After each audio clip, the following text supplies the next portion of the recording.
afternoon. My name is Sheila Lamb, and I'm with the Virginia SBDC Network. For those of you that are not familiar with our organization, the Virginia Small Business Development Center is a partnership program between the U.S. Small Business Administration, George Mason University, and local host institutions throughout Virginia. With 26 locations across the Commonwealth, we provide training and technical assistance to small businesses in their local communities. Our one-on-one advising services are available at no charge. Today's webinar, Patent Basics, is presented by the Virginia SBDC Network in collaboration with the U.S. Patent and Trademark Office. Be sure to check out the next webinar in this series, Trademark Basics, on March 28th. We are recording today's presentation and it will be posted on our website, virginiasbdc.org. Due to the large number of participants, everyone's microphone is muted, but if you have questions during the presentation, you can type those into the Q&A box. The chat feature is also turned off during this presentation. We have enabled the live transcript function, though, that you can show or hide via your own meeting controls. And now it is my pleasure to introduce our presenter for today's session, Tong Guo, Assistant Outreach Coordinator for the USPTO. Tong joined the United States Patent and Trademark Office in 2012 as a primary patent examiner in Tech Center 1700, examining in the areas of stock materials. She is currently detailed at the Eastern Regional Outreach Office as Assistant Outreach Coordinator since September of 2023. Tong received her PhD from University of Maryland, College Park, majoring in chemistry. Please join me in welcoming Tong Guo. Good afternoon. Thank you, Sheila, for the warm introduction. I appreciate the opportunity to give the webinar, and the presentation slides will be handed out after the presentation. You could contact me at tong.guo@uspto.gov if you have any further questions. You could also contact my colleagues or USPTO Eastern Regional Outreach Office. My colleague Gautam today will support the Q&A chat box during the presentation. If you have any questions, feel free to drop in the Q&A box. So last time, we talked about the IP fundamentals and all the different types of intellectual property protection. Today, we'll be focusing on patents. So this content is for informational purpose only and is not legal advice. Please consult with the appropriate sources for legal authority and guidance on these matters. So the objectives for today's presentation is to go over the contents of utility patent application disclosure, learn about the enablement requirement, understand that the limitations of claims can be modified based only on what is disclosed at the time of filing, and the importance of capturing the invention during clear and consistent language throughout the disclosure. So what is a patent? Patent is a right to exclude others from making, using, selling, or importing the claimed invention. The patent has limited terms. It's 20 years from the date of filing. And a U.S. patent provides protection only in the United States. So there are three types of patents: utility, design, and plant. You can get plant patents such as a flower or fruit tree with a patent term of 20 years from the date of filing. This is a rare type of patent. You can also get design patent, which is the ornamental design of an article with the patent terms of 15 years from the date of grant. As a matter of fact, we just hit the 1 million mark of design patent last year. So today, we'll be focusing on discussing utility patent, which could be product, process of making or using, apparatus, or composition of matter. The patent terms of utility patent is 20 years from the date of filing. So there are two types of application you can file for utility applications: a provisional and a non-provisional application. So you have the options of first filing a provisional application. So you can establish a filing date for your invention, and you do not have to send in claims, and it will not be published and it will not be examined. So provisional application itself will never result a patent. Provisional application is valid for 1 year. So it is necessary to give you 1 year to pursue a non-provisional application on your invention. So in another word, provisional application is basically a placeholder and hold your application in a queue. Within this 1 year, you can do your market research and decide if you would like to pursue the patent, or if you like to file patent application yourself, or if you would like to file the application by using a patent attorney. So non-provisional application is what actually get examined by a patent examiner and can result in a patent. It will get published 18 months from the earliest filing date. There's statutory requirement that must be fulfilled for that to get filed. It is important to note that in order for your non-provisional application to get the full benefit of your provisional application filing date, the provisional must fully support whatever subject matter is claimed in the non-provisional application. With regard to patent term measures from the filing date of subsequent non-provisional application. The specification should provide a written description of the invention. It describes how to make and use the invention. It should be set forth in clear, full, concise, and exact terms to allow any person skilled in the art or the technology of the invention to make and use the invention. It should include at least one specific embodiment, and it concludes with at least one claim, which must begin on the new page. So this slide lays out the formatting of the specification, which are discussed in NPEP section 608.01. The specification, including the abstract and claims, must have lines that are 1.5 or double spaced in a single column text, must be written on only one side in portrait orientation. The page must be 8.5 times 11 inches with a margin of at least 3/4 inch, except for at least left margin of at least 1 inch. The application pages must be numbered consecutively starting with the page 1, and the page number must be centrally located above or below the text. The specification must also be written in non-script fonts, preferably with a font size of 12. So let's look at the section of the specification. The specification includes the title of the invention, which should be short and specific, and some of the more common applicable sections, including a background, which discusses the state of the art before invention, a brief summary of the invention, a brief description of the drawing, which is a listing of all the figures by number with a brief statement of what each figure depicts, and a detailed description of the invention.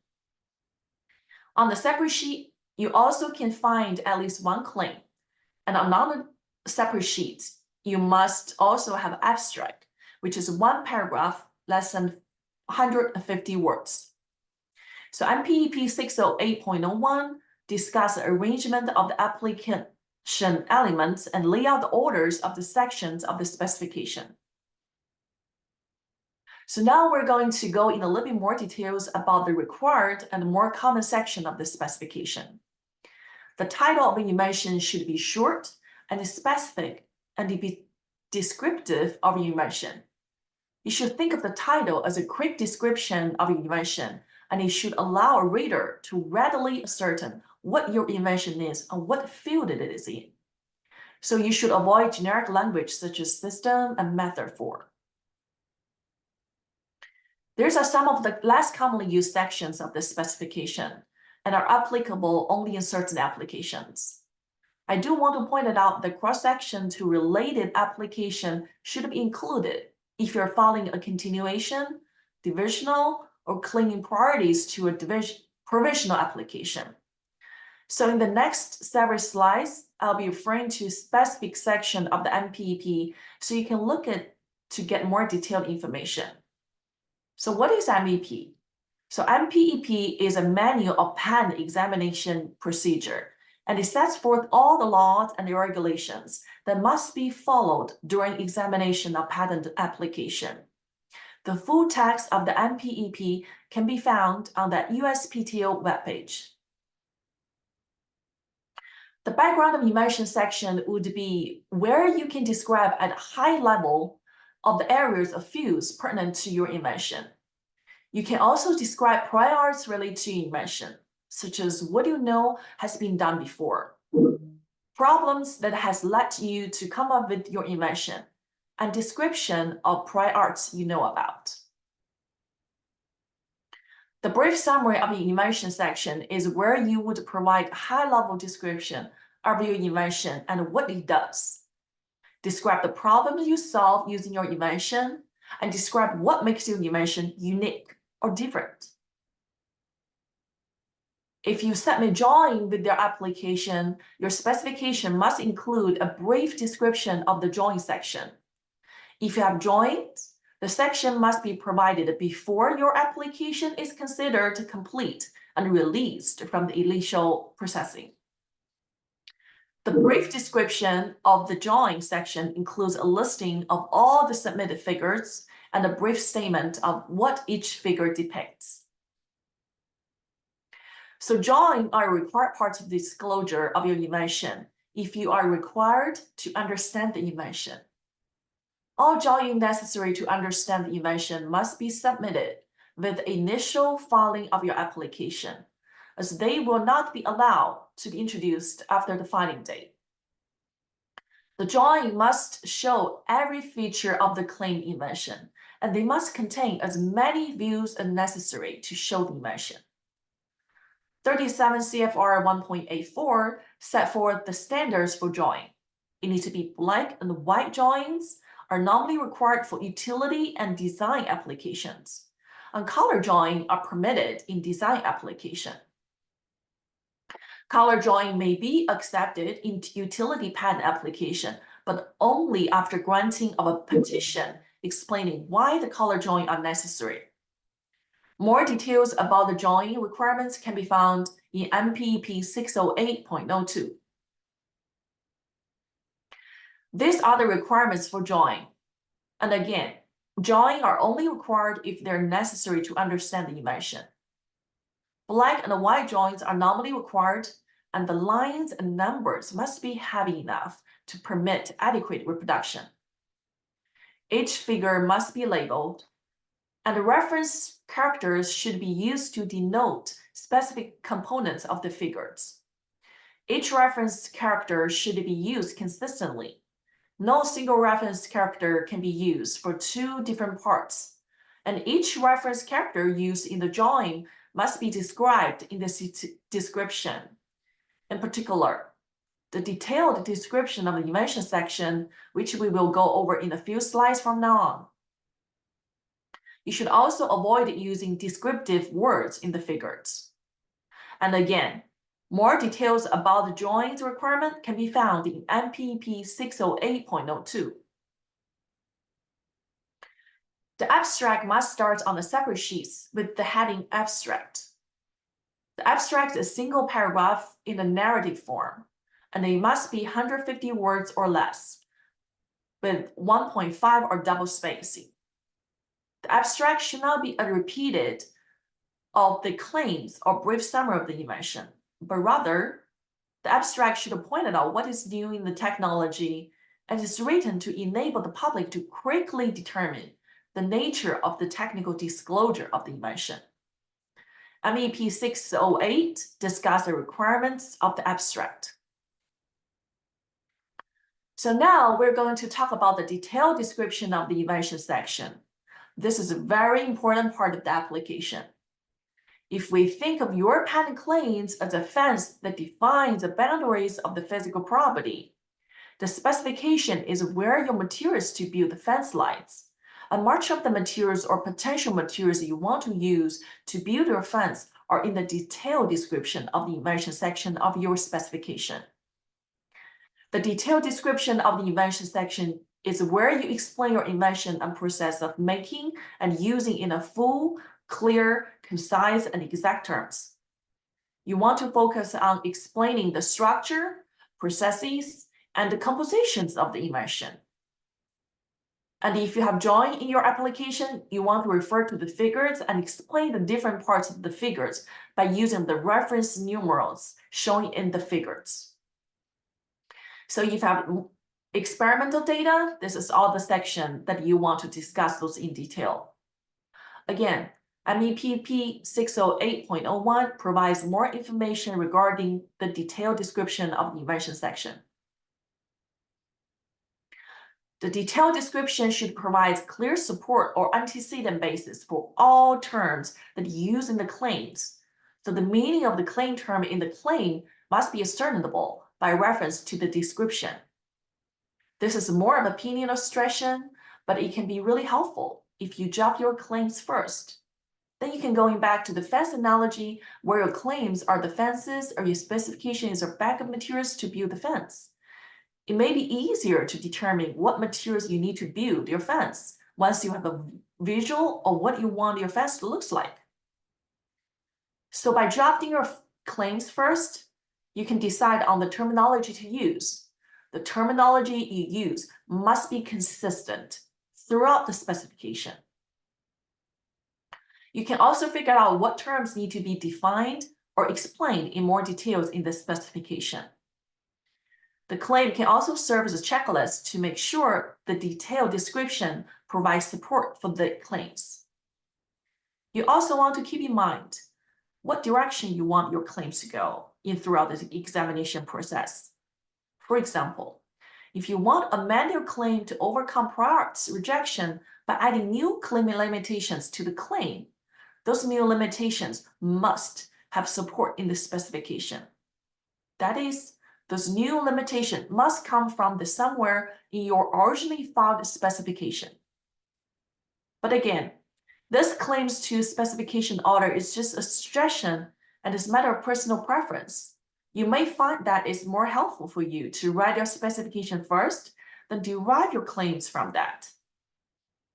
But in our case, you will need to go back and forward between the claims and the specification to iron out all the differences and ensure support, consistency, and antecedent basis between the two sections. So we're going to now review everything we've just talked about with regards to the specification components with some do's and don'ts. Things you should do. You should describe the invention clearly so that any person skilled in the art, that is the invention's field, can make and use the invention without undue experimentation.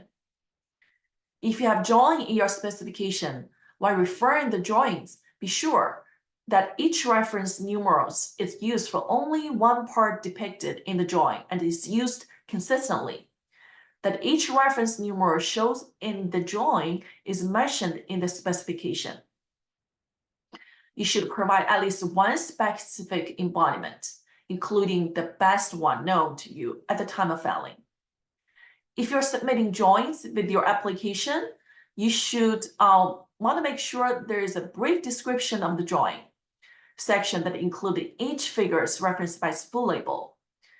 And if you're using figures labeled such as 1A, 1B, 1C, then they should be each individually mentioned and described and not collectively referred as figure 1 in the brief description section. You want to make sure that there is proper antecedent basis for all terms in the claim. And finally, you should focus on the technical feature of the invention. So these are some things to watch out for when writing your specification. You should not use trademarks in the title or to describe structure or to use mark that intended to register for commercialized product. For example, you should not use backroll to describe a hook and loop fasteners, but rather actually explicitly describe it as a hook and loop fastener. The background of invention section does not need to be stated how the inventor conceived the invention, such as I came up with this idea when jogging. Avoid using claims of possible future success, such as the invention will sell and make millions of dollars or invention will revolutionize the field. Do not include a detailed description of the figures or refer to the reference characters in the brief description of the drawing section. That should go into the detailed description of the invention section. And do not forget to proofread your specification to look for grammatic and typographic errors. For some examples of the specification, you can do a patent search on your database of your choice, or patent application in your invention field to get an idea of what terms or wording are generally used and what type of feature are talked about in the specification so that you can help to start. So we can talk about the claims. Claims define the invention and what aspects are legally enforceable. This is the most important part of your patent application. They encompass in the boundaries of invention. So a claims defines the invention, but must be supported by the specification. Now, what does it mean? It means that term and the phrases used in claim must be defined clear, support, or antecedent basis in the description, so the meaning of the terms in the claims are clearly understandable by reference to the description. So what are some specific details?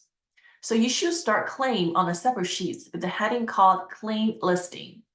Claim sentence should be 1.5 or double spacing. Each claim is a single sentence that it begins with the capital letters and ends with the period. You can use comma or semicolons in each claim language to clearly claim and describe your invention. But remember, each claim must only have one single period.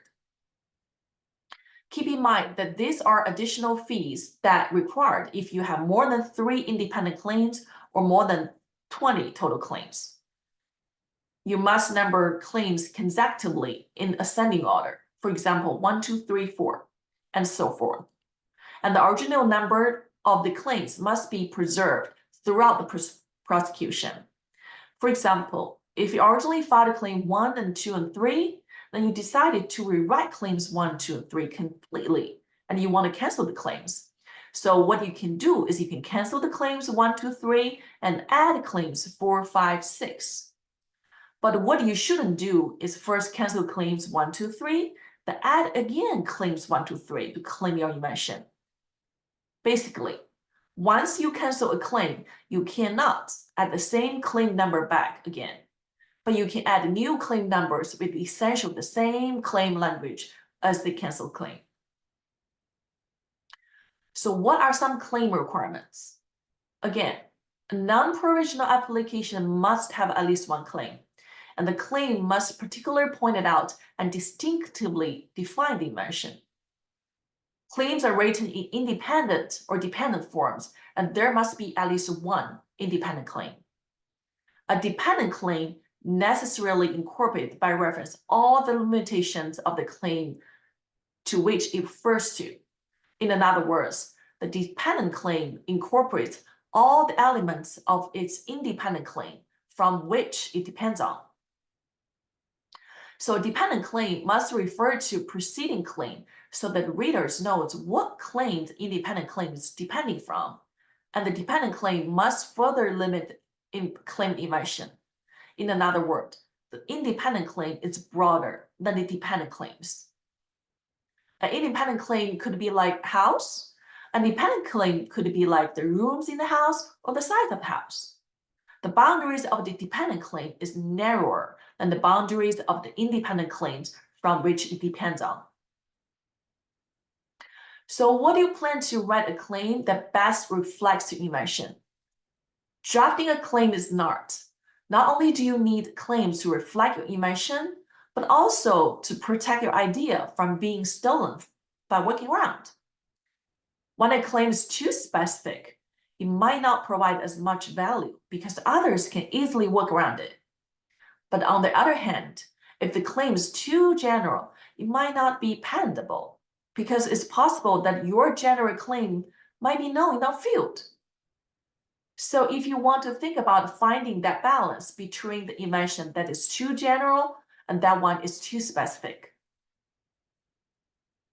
So now we're going to discuss an example when the claim is too broad.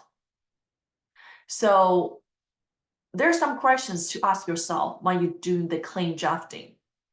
So what you could add to the claim to make the convertible more specific? So now we're reading the claim. The claim specifies the convertible. It's a vehicle comprising a frame, a first and second front wheel, a first, second, and rear wheel aligned and spaced behind the first and second front wheel, a seat connected to the frame, and a removable top portion made of cloth. So if you look at this claim, it is very broad. And if we look at the covered wagon, you will see the covered wagon also reads on the claims.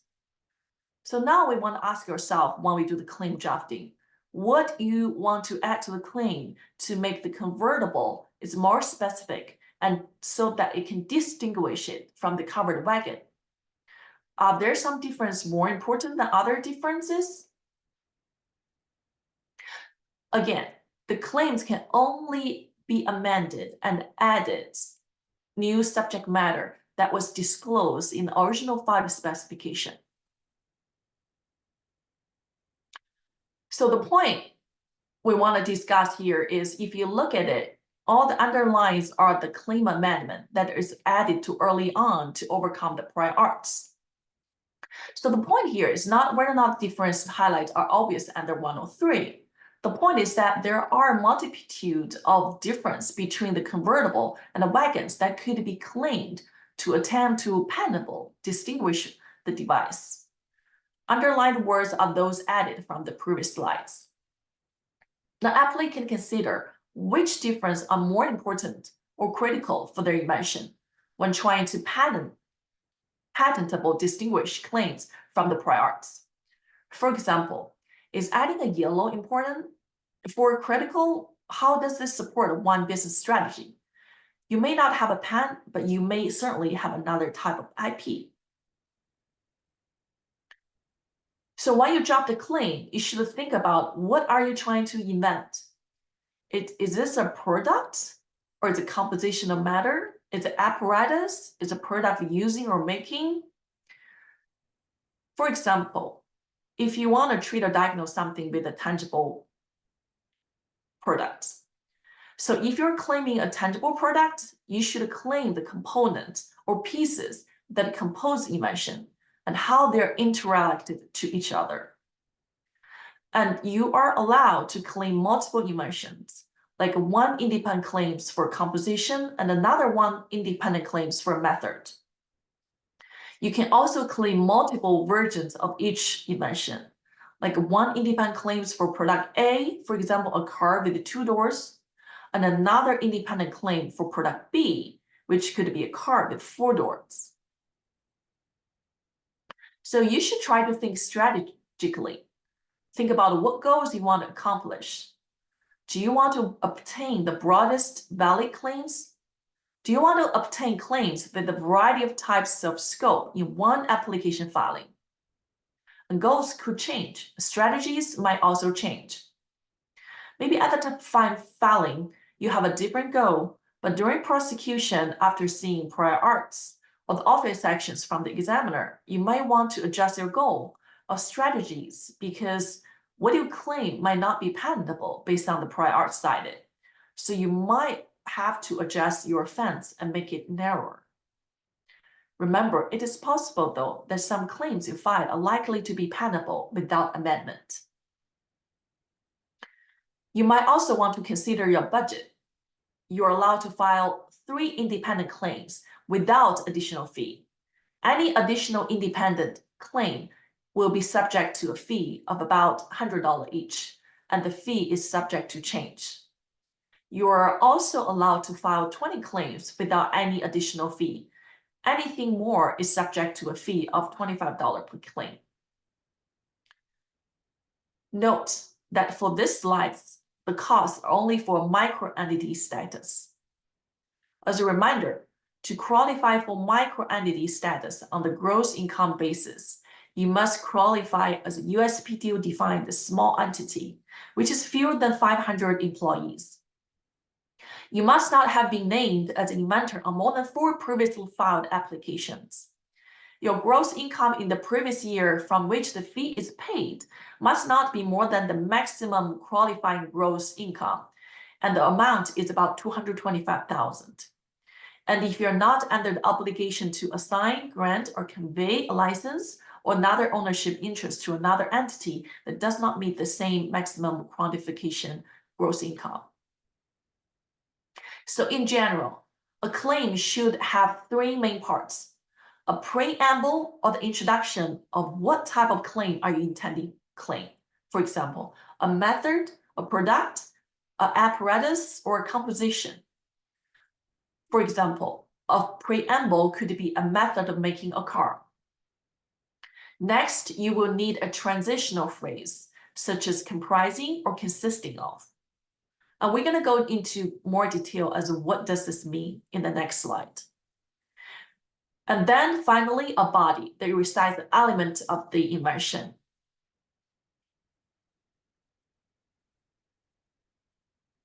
So what is the difference between comprising and consisting of? Comprising is an open-ended phrase, and it does not exclude additional unrecited elements or method steps. That means if you say, for example, claim 1, a method of making a car comprising attaching a joystick to the frame, attaching a wheel to the frame, because of the phrase comprising of, the method of making a car could have additional other things added later on in the dependent claims. So claim 2 that depends on claim 1 could recite the method of claim 1 further comprises attaching an engine to the frame. But consisting of is a closed statement. Exclude any element, step, or ingredient not specified in the claim. A dependent claim from a claim that recites consisting of the recited elements or step cannot be added elements or step. So if I have claim 1, which is to a car consisting of frame and a wheel, then claim 2 that depends on claim 1 cannot say a car further including or comprising an engine. So this is because the car of claim 1 used a closed phrase consisting of to exclude any other elements that is not recited in claim 1. So what are some of the do's in claim drafting? Look at the claim in the patent issued in your field of technology as a guide. Or for example, one way to do this is by using your search engine or of choice. That could be the USPTO public search tool or Google Pen.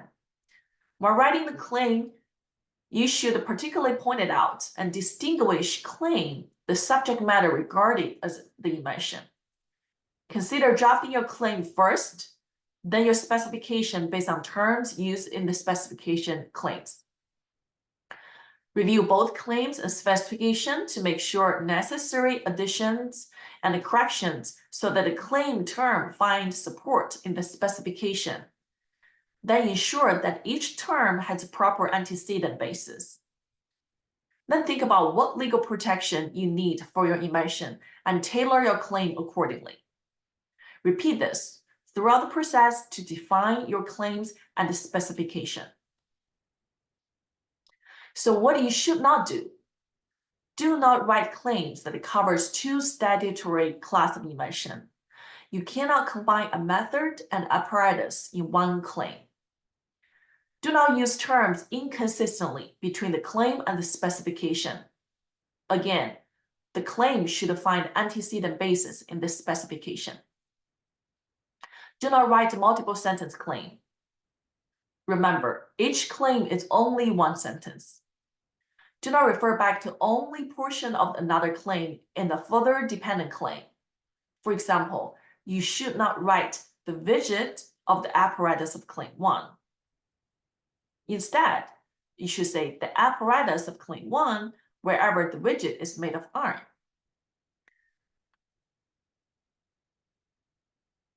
So now this slide lists out the resources that USPTO would provide.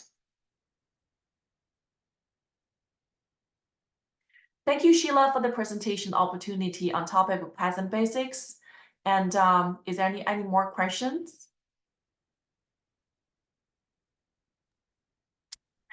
There's no questions at the moment. Gotham's been very good at keeping us up to date in the Q&A box. But if anyone has a question, please go ahead and ask now and get your questions answered.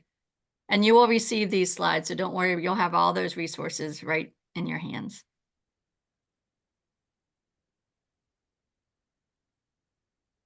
And if you'll also take a moment, please, to fill out our short evaluation, that just helps us for the future in the webinars we provide to you. So I don't see anything dropping in. You must have covered it all really well. That's a lot of information. Yep. Oh, let's see. Great. So we did have an attendee, Tommy, thanking you for all the information. And that, like, again, a lot of information was given today. So that's great. Thanks, Tommy, for being here. All right. We've still got time if anyone wants to drop a question in, or Tong or Gotham, either one of you, if you have anything you feel like you want to say to wrap up or share with anyone before we hop off, that would be great too. Absolutely. Again, I want to thank you, Sheila, for the presentation opportunity on topic of patent basics. And I would also like to thank my colleague, Gautam, who support the Q&A chat box. And you can find more information about us on the social media as well. Great. Okay. Well, I'm going to go ahead and close this out. I'm sure. Oh, wait, we might have had another one pop in. Oh, thanks again, Tommy. Yeah, I guess we have nothing else here. I'll speak slowly, so if you have something, drop it in. If not, I'm going to go ahead and close this out so we can go ahead and get on with our days. I know USPTO has another event right after this one, so we'll go ahead and close out. I do want to thank Tong and Gotham for all the information today, and thank everyone for attending today's webinar. You will receive an email with a link to the recording and to the slides. If you would like to sign up for upcoming webinars or access recorded webinars, please visit virginiasbdc.org/training. These resources are designed to be used in collaboration with your local SBDC advisors. You can sign up for a free and confidential session by emailing help@virginiasbdc.org or via our website. And we do hope to see you at our next session. Have a great day, everyone. Thank you. Bye. Bye.